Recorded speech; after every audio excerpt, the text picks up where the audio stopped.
Well, hiya, I'm the Motley Nerd. In case you've been under a rock for 2 years, Disney officially acquired 20th Century Fox in March of 2019. This allowed Marvel Studios to bring the Fantastic Four and X-Men home, something most fans have been wanting for, well, a while now. With the acquisition came the obligatory speculation. Those theories seem to focus a lot of attention on exactly how Kevin Feige plans to introduce mutants into the MCU, which makes sense. The biggest obstacle with bringing the X-Men into the MCU is their origin. Making mutants suddenly manifest due to the snap is the easiest explanation. But then what about Xavier or Magneto? Their characters are sort of driven by their experiences growing up with mutant abilities. But if you were to make it so that mutants have always existed in the MCU, then where the were they whenever 15 years of shenanigans were going down? Are the MCU mutants a bunch of f***ing assholes?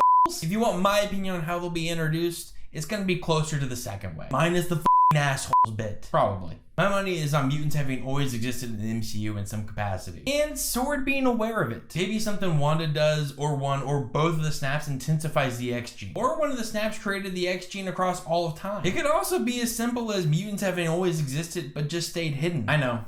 Not exciting. But the simplest answer is usually the right one. One thing I think they should and probably will do is introduce some of the X-Men in other MCU movies before bringing them together for their first film. So in this fan cast, I will not only cast the core X-Men that I would like to appear in the first MCU X film, but also expand on how I'd introduce certain characters into the MCU.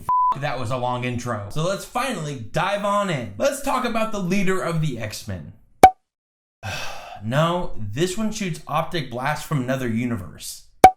Yeah, I know. It's tough to believe after those movies, but Cyclops is actually a pretty integral part of the X-Men. And since this isn't going to be a typical MCU origin film, Cyclops is already a great leader and tactician whenever we meet him at the start of this movie. Scott Summers truly believes in Professor X's vision of a world where mutants and humans live in harmony. He will defend that vision with every ounce of strength he has. He also comes off a little insufferable, but that's really only because he knows that his way is usually the best method. So we need an actor who can bring the most hated X-Men member to life in a way that allows you to respect the fact that he sticks to his convictions, as well as makes you want to pummel him in the face until he looks like Darwin whenever he evolved into a sponge.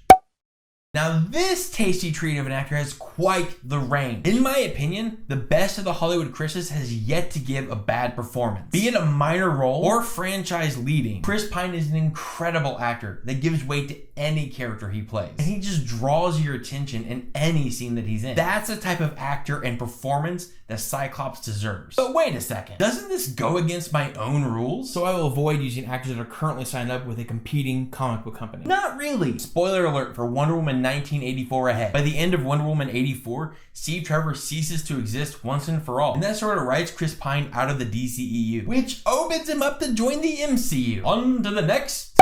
Much like Cyclops, Jean Grey, aka Marvel Girl, is an integral member of the team whose performance in the Fox X films left a lot of fans wanting. In my version, I'd actually enjoyed if she's already dealt with the Phoenix Force. Like Jean has already done the evil crazy thing, died, and then returned. As I say that, I realize that it's going to be extremely hard to explain how all of that happened in the background of the MCU. But Kevin Feige seems like a pretty smart guy. I bet he can figure it out. Basically, I don't want them to be tempted to try the Phoenix Saga again, even though Marvel Studios would definitely do it better. I want Jean to be at her highest potential when the movie starts. She is the most powerful member of the team. In fact, she's an Omega level telepath with telekinetic powers.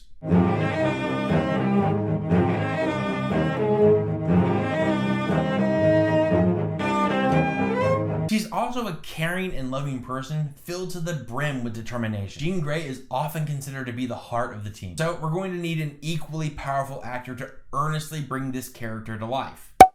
Now, I can't imagine there being much dispute over Evan Rachel Wood's acting abilities. Her entire career is built up with fantastic performances. So I'm just going to point out that aside from telekinesis, I assume, and telepathy, I assume, Evan Rachel Wood might be the real-life Jean Grey. She's a good person that has done great things, including writing the Phoenix Act domestic violence bill in 2019. She speaks passionately about the things that she cares about. Great actor, even better person. I hereby endorse Evan Rachel Wood as our next Jean Grey. Next!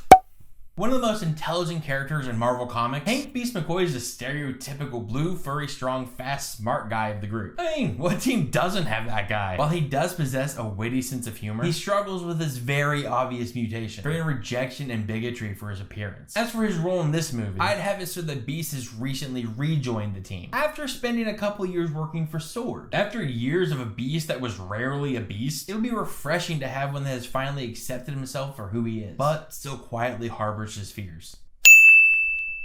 Okay. Yeah. Basically how Kelsey Grammer played the role, just in a better movie. So who else could pull this performance off perfectly?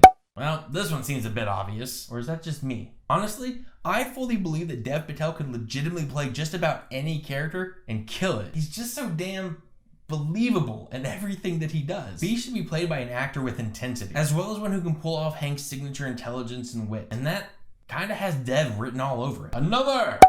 Rogue. Possibly the most wasted of the X-Men in the Fox X films. So, let's correct that. This Southern Belle has incredible powers. She has the ability to absorb the memories, personality traits, and powers of anybody she touches. So I'd naturally like to see her introduced in Captain Marvel 2. She'd be a villain, like not the villain, just a problem that Carol has to overcome. I'd also not have her go by Rogue at this time. Just call her Anna or whatever. Basically, I want what she can do to be a mystery until a fight scene. Like, Carol would be distracted by the main villain, and Rogue would sneak up and absorb Captain Marvel's powers. After this, she'd be in absolute shock from all the power that she just took in. So she would fly off, not to be seen again, until the PS scene. That's where she would be found by Professor X. He'd offer her a place at his school as a way of understanding her powers. In my version, she'd be the centerpiece of the MCU X film story. We'd focus on her coming to terms with her powers, as well as learning to trust herself and her team. So we're going to need a powerful actor to take charge.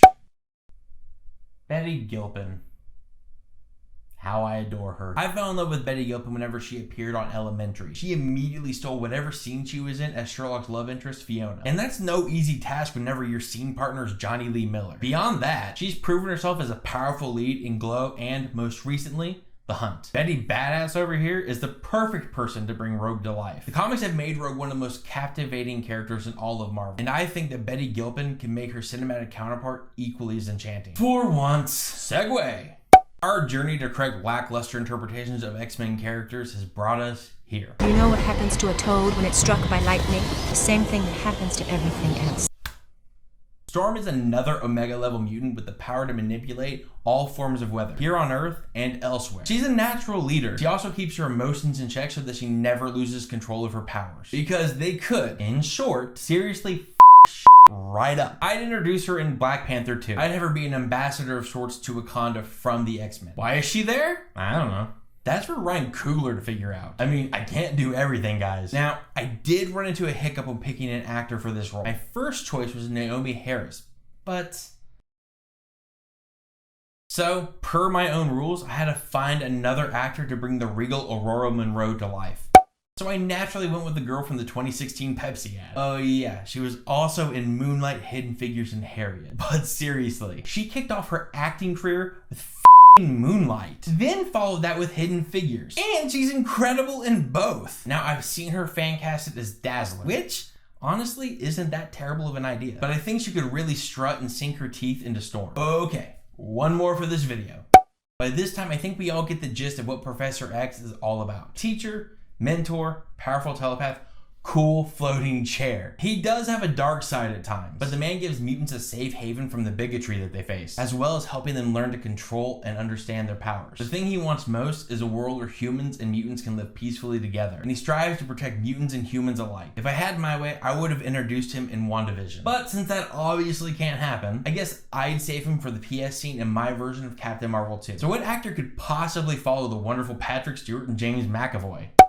Now, I know this choice is a bit unconventional. Kristoff is an incredible actor who has the ability to portray this odd combination of sweetness and viciousness and maintain an intimidating presence on screen. With all of these skills at his disposal, Kristoff Waltz would give an awesome performance as Professor Charles Xavier that would rival a couple of already stellar turns. Whoa. Hold up. Wait a minute. I've got to fix this cast a minute. While I do believe that Christoph Waltz would give an immeasurably brilliant performance as Baldy McFloats in a chair, it was suggested to me from a buddy, yes, the same buddy that helps me co-host my podcast, What Were We Talking About, that I rethink my casting choice so that it better lines up with a future casting choice. You know, like in a future video, like the thing you should subscribe to my channel for so you don't miss. Anyways, I agreed with him 100%. So I began trying to come up with a different actor to portray the mentor of the X-Men. And I was kind of struggling to find someone. Then it hit me in the face like a crazy man with a bow staff.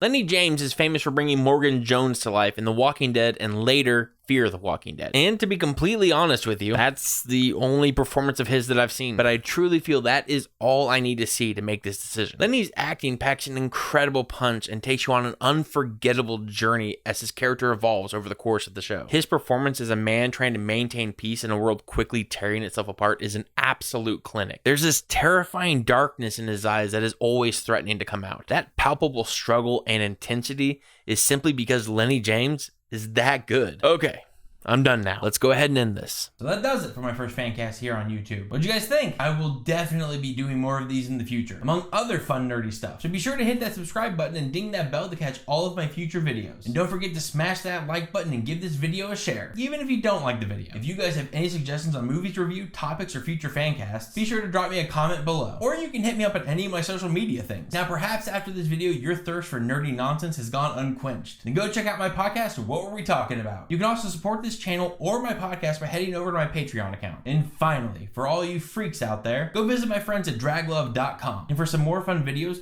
go find Kimber Lovecraft here on YouTube. All links are in the description. Until next time, nerds, TTFN.